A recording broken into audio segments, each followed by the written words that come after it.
Bienvenidos. Hoy vamos a meternos de lleno en un texto que describe un sentimiento que yo creo que nos va a sonar a todos. Seguro que sí. Esa especie de agitación constante, de ir siempre con prisa, de agotamiento, una nerviosidad moderna que parece que define nuestra época. Así es. La fuente es un fragmento de un ensayo de Hernando Bernal, Nerviosidad moderna y el hombre de siglo.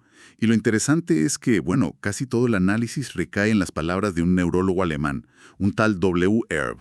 Y aquí es donde la cosa se pone fascinante, porque la descripción que hace este neurólogo es tan precisa, tan increíblemente actual, que parece un diagnóstico de nuestra vida hoy. Totalmente.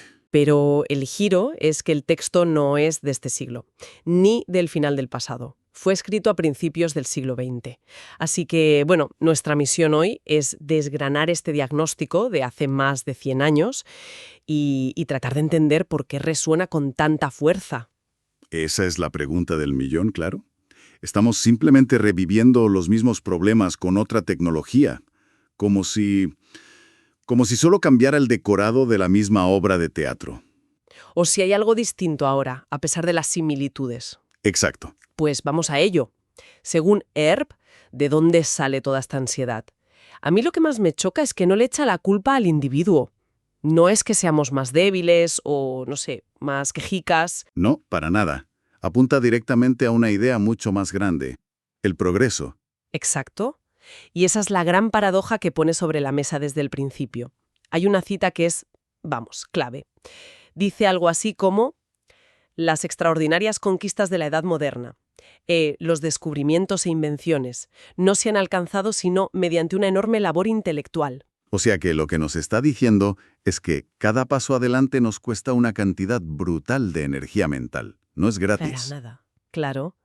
Que el avance no es una marea que nos levanta sin más, es una conquista que exige un peaje.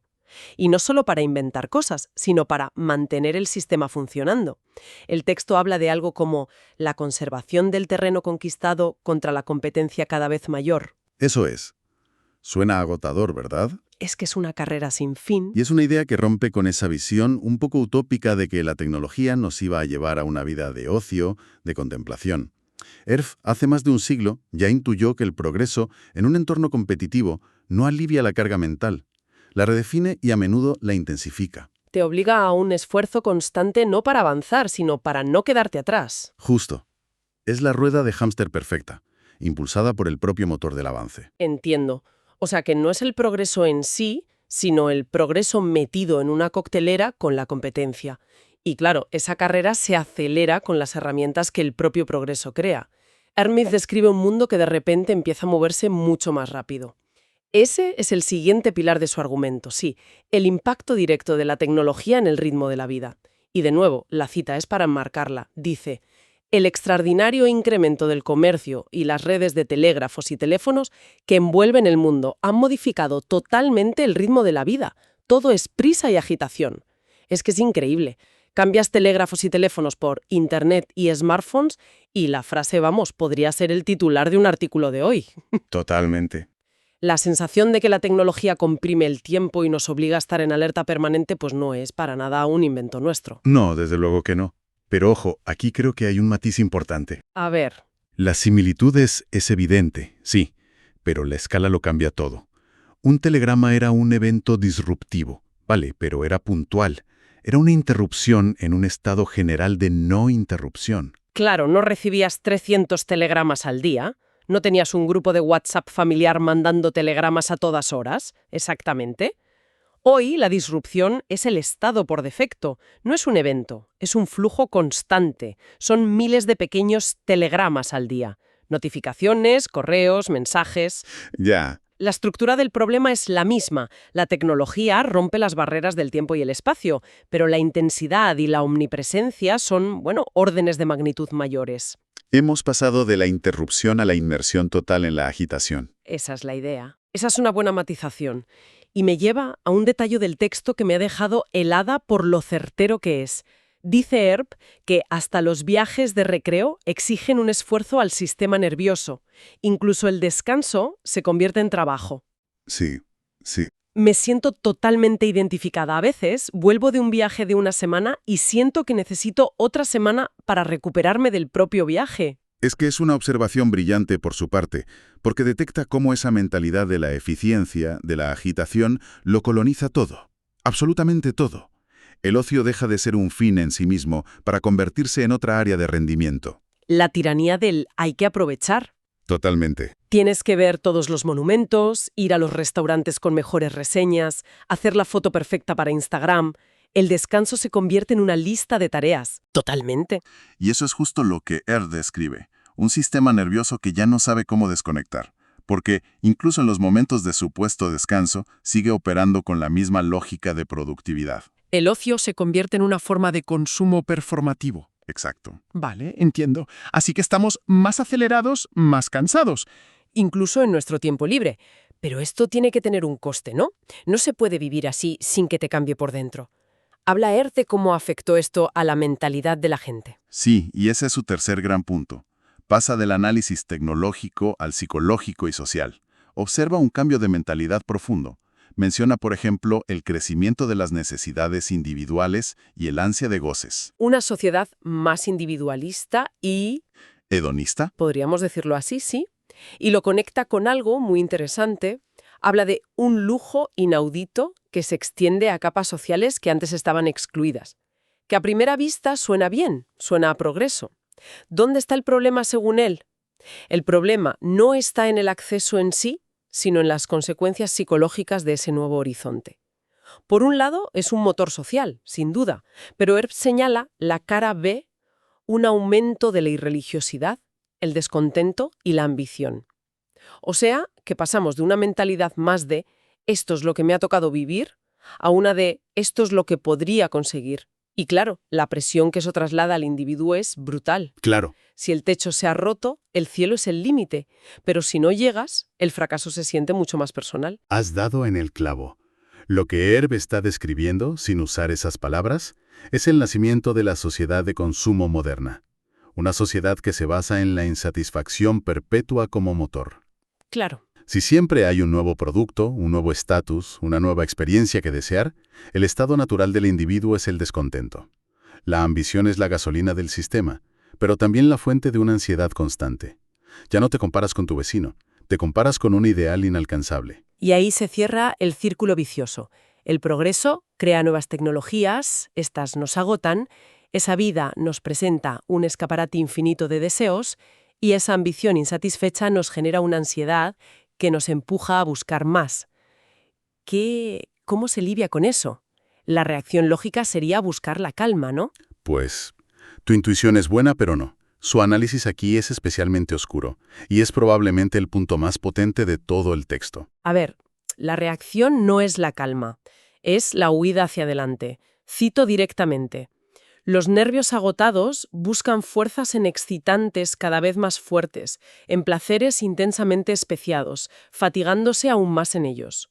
Espera, eso es totalmente contraintuitivo. Estamos agotados y para solucionarlo buscamos estímulos todavía más potentes. Es como intentar apagar un fuego con gasolina. Exacto. Es que no se busca una solución, se busca un anestésico.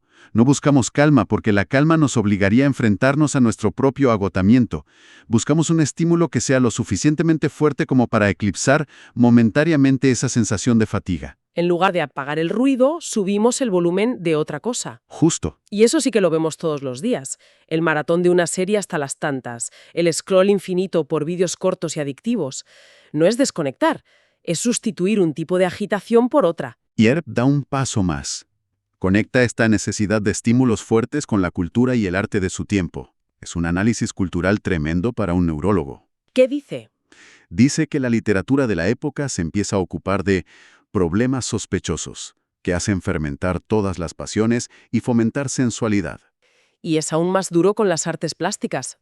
Dice que se orientan hacia lo feo, repugnante o excitante, y que lo hacen sin espantarse de presentar a nuestros ojos, con un repugnante realismo, lo más horrible que la realidad puede ofrecernos. Es una descripción perfecta de lo que hoy llamamos shock value, el valor del impacto. El sensacionalismo. Exacto.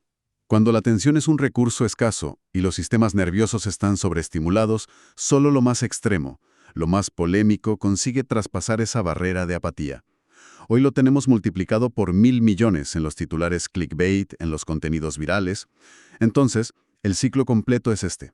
El progreso competitivo nos agota. Para sobrellevarlo, en lugar de descansar, buscamos estímulos cada vez más fuertes. Y la cultura, para captar nuestra atención fatigada, nos ofrece esos estímulos de alta intensidad que, a su vez, nos agotan y nos desensibilizan todavía más, haciendo que la próxima vez necesitemos una dosis aún mayor. Es una espiral. Es una espiral perfecta y muy difícil de romper. Cada elemento alimenta al siguiente. Llegados a este punto, el autor del ensayo, Hernando Bernal, que es quien nos presenta toda esta reflexión, da su veredicto final. Y si todo lo anterior era oscuro, su conclusión es, bueno, directamente pesimista. Sí, Bernal es tajante. Sentencia que la descripción de Herb de la vida a comienzos del siglo XX coincide totalmente con el inicio del siglo XXI. Y no se queda ahí. Califica las palabras de Herb como más que proféticas. Y su pronóstico de futuro es desolador. Cito, «Nada indica que haya en el futuro cercano ese tan anhelado cambio en la conciencia del hombre, sino más bien una exacerbación de sus conflictos psíquicos y una vida cada vez más agitada». Vamos que nos dice, si creen que esto es malo, esperen a ver lo que viene. Básicamente. Es una visión muy pesimista, sí, porque lo que implica es que esta nerviosidad no es un problema de ahora, ligado a TikTok o a la inteligencia artificial. Es una condición estructural, casi una enfermedad crónica de la modernidad. No es un error del sistema. Es el sistema funcionando como se espera. Si las raíces son el modelo de progreso, la competencia y la ambición, mientras sigamos en esa senda, la consecuencia lógica es más agitación. Vale. ¿Y qué hacemos con esto? Hemos desgranado este diagnóstico brutal, que parece describir nuestro presente a la perfección, pero que tiene más de un cielo. La conclusión del ensayo es que estamos atrapados en un ciclo que no solo se repite, sino que se intensifica. Es un poco deprimente. Lo es. Pero creo que la idea central que se desprende de todo el texto, más allá del pesimismo, es una llamada de atención. Nos obliga a levantar la vista de nuestras quejas diarias sobre las redes sociales y a entender que las raíces de nuestro malestar son mucho más profundas. Claro. Tendemos a culpar a las herramientas más recientes, pero este texto nos fuerza a preguntarnos si estas herramientas no son más que las últimas y más eficientes manifestaciones de un patrón mucho más antiguo. Un patrón que, resumiendo, se basa en 3 pilares: la presión de un progreso basado en la competencia, la aceleración de la vida a través de la tecnología y una cultura que responde al agotamiento, no con calma, sino con estímulos cada vez más intensos. Esos 3 elementos ya estaban ahí en 1908 y siguen aquí hoy, aunque con otra apariencia. La tecnología cambia, la ropa cambia, la música cambia, pero la estructura de la nerviosidad moderna parece sorprendentemente estable. Y eso es lo que resulta tan inquietante. Y a la vez tan revelador. El ensayo, como decíamos, termina con esa nota tan pesimista, sugiriendo que el ciclo es imparable. Pero eso nos deja con una pregunta final para la reflexión, una pregunta que el texto, no llega a responder. Y es la pregunta clave, creo yo. Si aceptamos que esto es un patrón recurrente desde hace más de un siglo, significa que es una condición inevitable del progreso. Es el precio que hay que pagar por vivir en una sociedad tecnológicamente avanzada. Oh, y aquí es donde quizá podamos encontrar una rendija de luz. Es posible que, precisamente al reconocer este patrón histórico, tengamos una ventaja que la generación de Earth no tuvo. Ah, interesante. Ellos estaban experimentando estos cambios por primera vez. Nosotros, en cambio, podemos mirar atrás y ver el ciclo repetirse. ¿Podría ese conocimiento darnos la capacidad de encontrar formas diferentes de relacionarnos con la tecnología, con la competencia, con nuestra propia ambición? Entiendo. Usar la perspectiva histórica a nuestro favor. Quizás, solo quizás, entender que no somos los primeros en sentirnos así es el primer paso para encontrar una salida que no sea simplemente seguir corriendo cada vez más rápido en la misma rueda.